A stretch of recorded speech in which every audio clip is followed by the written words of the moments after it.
Hello everyone. So let's begin with the next topic and the second video of the Cell the Unit of Life chapter. Okay, that is prokaryotic cell and the structure of a bacterial cell. Okay, now in the screen already you can see a bacterial cell, isn't it? Now, first of all, let's discuss what is actually a prokaryotic cell. Okay, now prokaryotes from the very school time. Okay, so prokaryotic cells means here actually the cells which do not possess a true nucleus. Okay, or what we can say is a membrane bound nucleus is absent in case of prokaryotic cells. So basically these cells actually they do not possess a membrane bound nucleus and plus cell organelles are absent. That means membrane bound organelles are present in these particular cells. The DNA which is present is naked and it lies just variously coiled in the cytoplasm, okay, and it is known as actually gynophore. Now the DNA, it is actually equivalent to a single naked chromosome and this is known as the prochromosome. The single circular DNA which is present is called as the plasmid. Okay, now the cell wall of these cells is sometimes present in case of some particular prokaryotes, but sometimes in some prokaryotes it may be absent. As for example, in case of mycoplasma, the cell wall is absent. Then some possess flagella for movement or locomotion, while some possess non-motile appendages which are known as pili or fimbriae. Now the photosynthetic thylakoids. Now thylakoids, we know these are the components of the chloroplast, isn't it? So these prokaryotes also, some of them possess thylakoids, but they are actually not organized to form the granum. Okay, so they have free thylakoids which remain scattered in the cytoplasm. Then they lack membrane bound organelles. Here gas vacuoles are present and the ribosome that is present is 70S. Okay, the cells have one envelope system. Okay, because as you can see in this diagram also, only a single envelope is present, isn't it? Other than that there is no any envelope, so this is one envelope system. Then here the DNA content is low, plus the transcription and translation process, it occurs in the cytoplasm, because here certain substances are there which can favor transcription translation, so these processes takes place. And respiratory enzymes, they lie in contact with the cell membrane. So as you can see in this diagram, the respiratory enzymes, these particular cells, small ball like cells are present. Can you see this? So these are actually the respiratory enzymes. Okay, so these are actually the basic points regarding the prokaryotic cell. Now let us study in detail about the structure of a bacterial cell. So what is actually bacteria? This is a moneran prokaryote. Okay, that means it falls when we are studying about the classification as proposed by Whittaker. So bacteria falls under the Monera kingdom. It is a prokaryotic organism which is unicellular. They are devoid of chlorophyll A, possesses nucleoid attached to the mesosomes and contains glycogen as their reserve. Now this bacteria, it was first of all discovered by Leeuwenhoek, okay, but the term was coined by Ehrenberg. Now some characters of bacteria which are similar to that of the prokaryotic characters also, like they are unicellular, they are present in all type of habitats, okay. Their cell wall consists of peptidoglycan. This cell wall, okay, this consists of peptidoglycan. Then a mucilage cover is present. Can you see in the diagram a dotted layer is present outside? This is the mucilage cover, okay. Then the prokaryotic organization with naked circular DNA, this portion, this pinkish color portion, this is the nucleoid, circular DNA. Then this nucleoid remains attached to a membranous structure called the mesosome. This you can see, this is just the folding of the plasma membrane, this is the mesosome. It remains attached to the nucleoid by a Y-shaped form. Then gas vacuoles are present, membrane bound organelles are absent. Now you can see that there is no any organelles present, isn't it? Ribosome which is present is 70S. Here reproduction takes place by means of binary fission. Then nutrition which occurs, that is autotrophic. Now we know autotrophic means the particular organisms can prepare their own food, isn't it? So here for the bacteria, they will have thylakoids, so definitely they can perform photosynthesis, not like that of the higher plants, but something similar to that. Then they perform saprophytic mode of nutrition, that means they will take their nutrition from dead and decaying organisms. Parasitic mode of nutrition from living organisms. And chemoautotrophic, that means they will use chemicals for preparing their food. Okay, so these are the basic nutrition modes.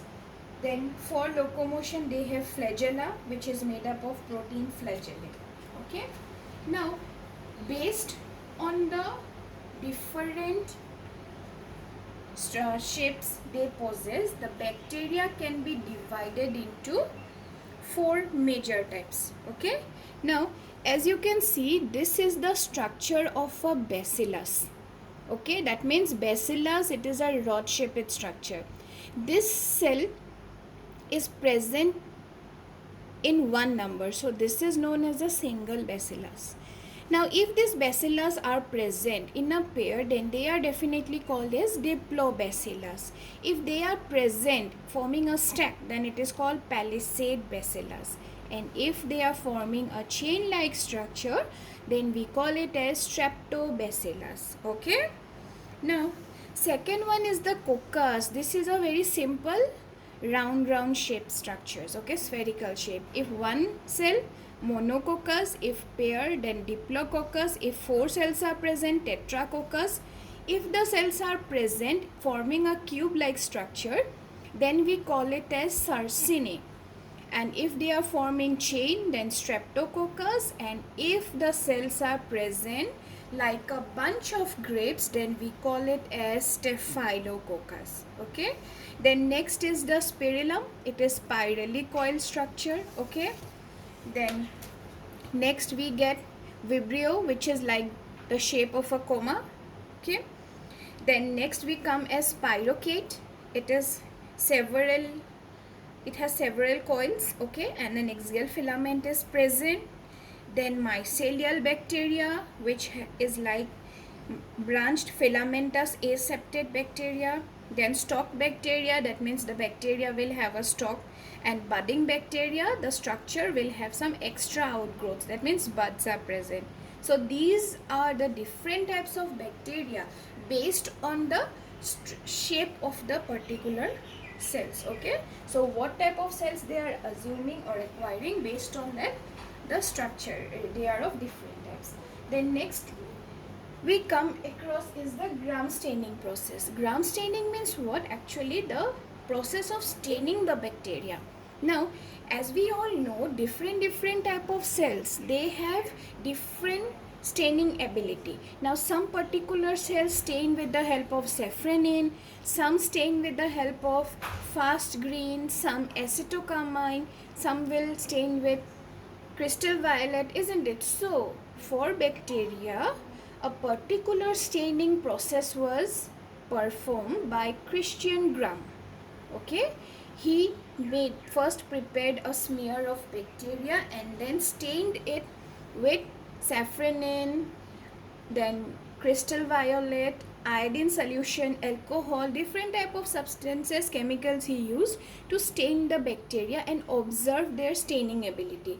Then he observed that in the microscopic field, some particular bacteria, they attained a pinkish or reddish color, and some obtained the purple color. So those which were purple in color were considered to be gram positive, and those which did not possess the purple color, which were pinkish in color, those are considered as gram negative. Now basically what happens, the cells where the lipid contents are much more in their outer walls, those cells acquire the crystal violet color, for which they become violet in color, okay, or purple in color, and are considered as gram positive, as for example bacillus, then pneumococcus, okay, and others, they have less amount of lipid content in their cell wall, so they are not able to acquire the particular purple color. Instead they show a pinkish or reddish color, okay. For example salmonella, escherichia coli, okay, those are the gram negative bacteria. Now let us study in detail the structure of bacteria. The structure of bacteria, it consists first of a cell envelope. Cell envelope, it is further divided, or the outer layer, it is divided into three components. One is called the glycocalyx. That means it is the outermost coating of the bacterial cell, which is rich in polysaccharides, okay. It may occur in the form of loose sheet, which is known as a slime layer, a thick and tough glycocalyx called capsule, and it protects from desiccation from toxins and host phagocytes. That means this particular dotted layer, this is the glycocalyx layer, okay. Now this is a slimy layer, which we can call it as also capsule. It protects the inner portions. Then next come the cell wall. Now when we are studying about the cell wall of bacteria, an important point to remember is that it wall consists of peptidoglycan, okay. It is made up of peptidoglycan, which is very important to remember, okay. Then besides that, free amino acids are present, lipids, proteins, non-cellulosic carbohydrates, all these things are present. Now it is a rigid, okay, but elastic covering, and it just lies next to the glycocalyx layer, okay. Then a space filled with gel occurs between the two layers, that is the layers outer and inner membrane of the cell, okay. Then the outer wall possesses porins for passage of lower molecular weight hydrophilic substances.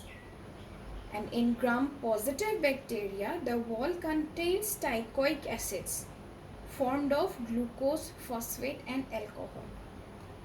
Okay, and in Mycobacterium, the parts of the wall, they contain some chains of fatty acid which are known as mycolic acid. Got it? And the space between the cell wall and plasma membrane, just next to the cell wall is the plasma membrane, and the space between them is known as periplasmic space. Then the outside of the wall, it lies the S layer, which is rich in polypeptide, okay, and it is an alternative to the capsule. That means if capsule is not there, then this S layer is present. Then next comes the plasma membrane. This plasma membrane, it is actually selectively permeable. Selectively permeable means it will allow only some particular substances to enter into it, not all, okay. Then it covers the cytoplasm, and it takes a very active role in respiration and lipid synthesis. Now as these structures are simple, so definitely they do not have any specialized organ for performing different functions, so this particular membranes will help to perform the various functions. Then next is the mesosome. Okay, next is the cytoplasm. Okay, now this cytoplasm, it is actually a colloidal complex which appears granular due to the presence of large number of granular structures. Now here it consists of again some special type of components. First is the mesosome. Mesosome, actually it is a multilaminated convoluted membranous structure which is formed by the invagination of the plasma membrane.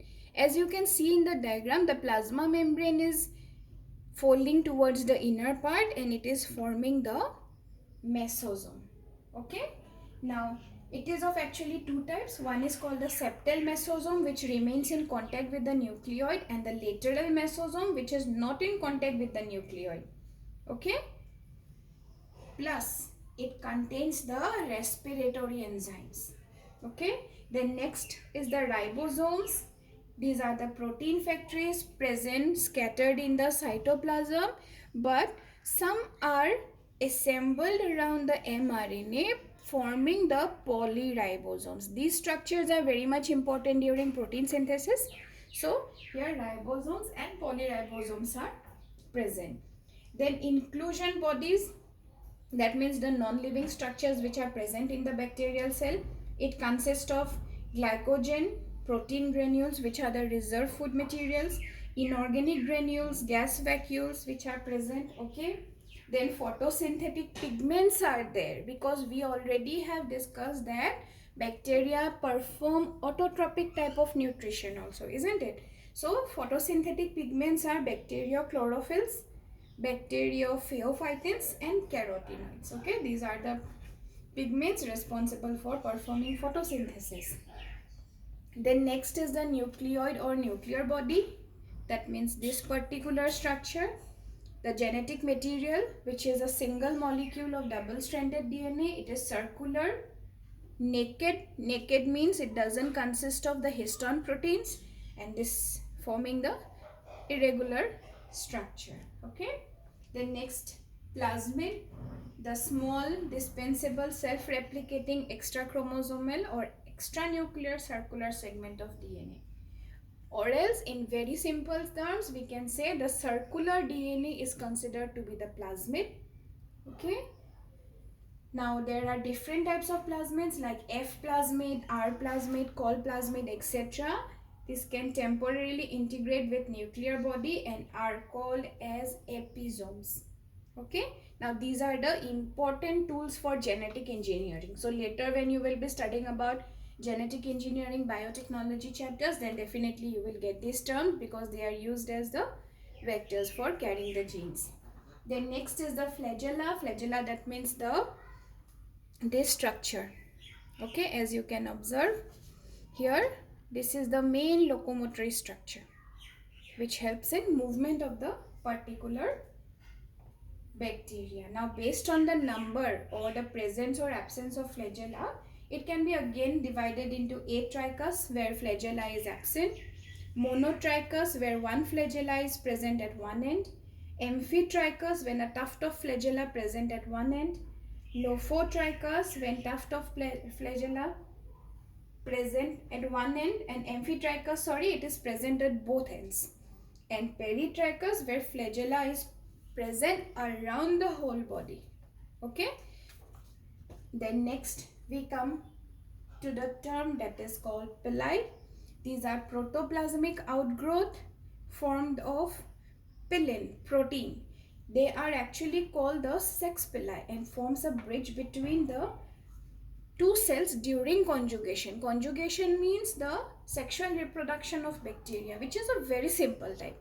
Okay, so in that process, the sex pilus, it helps in forming a conjugation tube through which the contents pass from one cell to another. Then next is the fimbriae. Fimbriae means these are small bristle-like structures. These structures, as you can see, okay, the finger-like projections, these are called fimbriae. They are like protein fibers and develop on the surface of the bacterial cell. Okay, so these are all the important points regarding the structure of bacteria. Okay, so we have discussed about the characters of the prokaryotic cells, which are important for you to remember. Then we have studied about the types of bacteria, 4 types. Basically, actually, we get 4 types, but besides that also we have studied the other different types. That means Coccus, Bacillus, Perellum, and Vibrio. These are the 4 main types. Others are extra parts. Okay.